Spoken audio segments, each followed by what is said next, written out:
So last night we got this epic update drop, one of the biggest and most anticipated since the game launched. Tons of folks on YouTube, myself included, got super hyped and cranked out videos about the update, cause how could we not?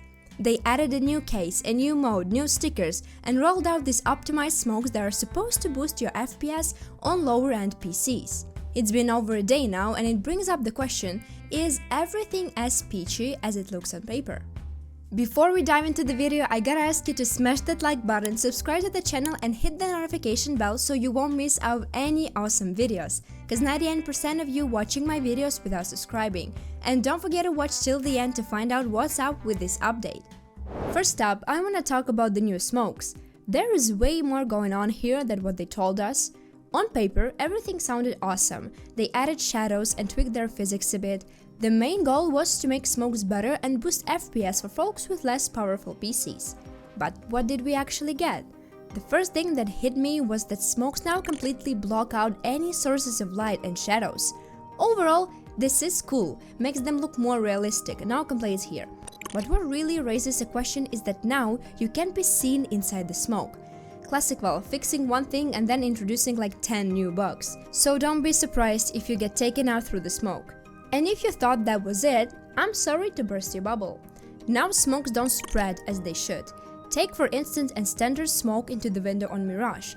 It might look the same as always, but there is a catch. If you jump into the window, you get a huge view on mid, which isn't visible from the attacker's side.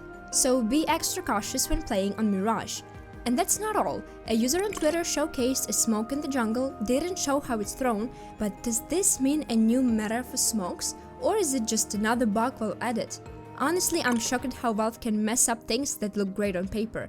The last thing that absolutely floored me is the optimization of the new smokes. Their goal was to increase FPS on lower-end PCs, but what we got was the complete opposite. Just look at this video.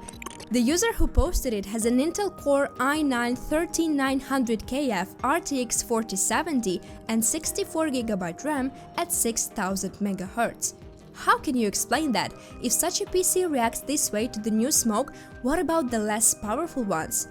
I'm actually speechless, just hoping they fix this soon. And another neutral change is that smoke's grenades now extinguish Molotovs quicker than before.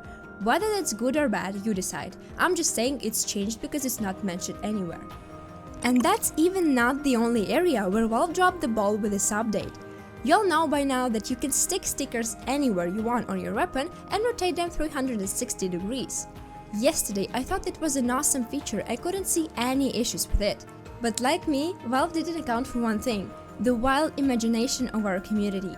Just a few hours after the update, screens like this started to spread online. I think it's pointless to explain what's depicted. Those who get it, and in any case, I condemn such uses.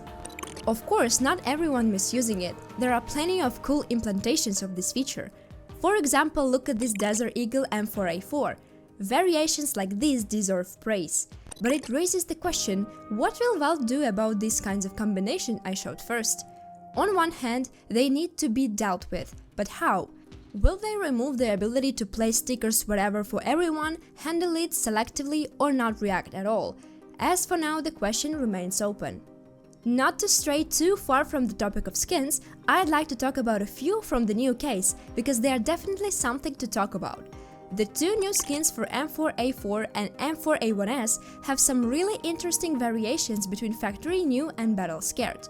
Just look at them, they already look cool, but with this feature they become even more appealing. Personally, I prefer the Battle Scared look for M4A4 and the Factory New for M4A1S. And what about you? Drop your thoughts in the comments. Also, people on social media have started sharing their new case openings, and so far, they've been over 100 Kirky knives and red skins unboxed. Look at these lucky ones, I wish I could be one of them.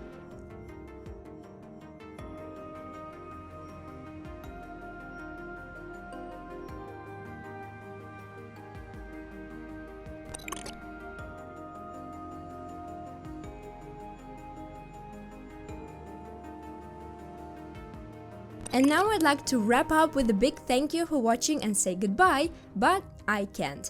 A Twitter user with the nickname ThorisCS2 did a performance comparison on all maps before and after the update. Looking at these numbers and my own computer makes me wanna cry. Before this update, I could more or less comfortably play CS2, but now, to put it mildly, it's a bit of discomfort. I have a 180Hz monitor, and in intense situations my PS can't maintain a stable FPS anymore. We were all expecting better optimization, but it turned out the opposite. Then there are bugs with doors on the map overpass a nuke. Just look at this. Entering the connector now feels like you walking into supermarket, and the doors on nuke can now squish you against the wall and not let go, as shown in the video. Valve claimed they've improved the sliding effect on some surfaces.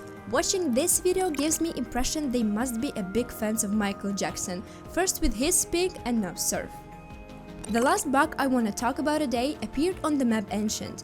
Now in this position, there is a gap through which you can see opponents. Be careful now when taking positions that are visible through this gap. I hope none of you will use this in matches.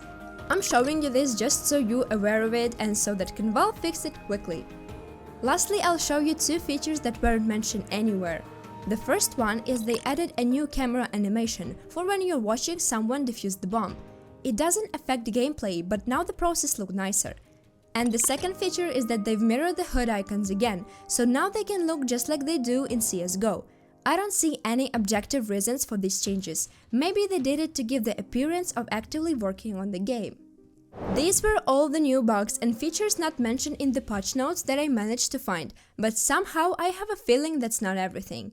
While writing this video, a small update of 200 MB was released which actually fixed the bug with keyboard input from non-English keyboard layouts. If you like this video, don't forget to hit the like and subscribe to the channel to help me reach my first 1000 subscribers. That's all for now. See you in the next video. Bye bye!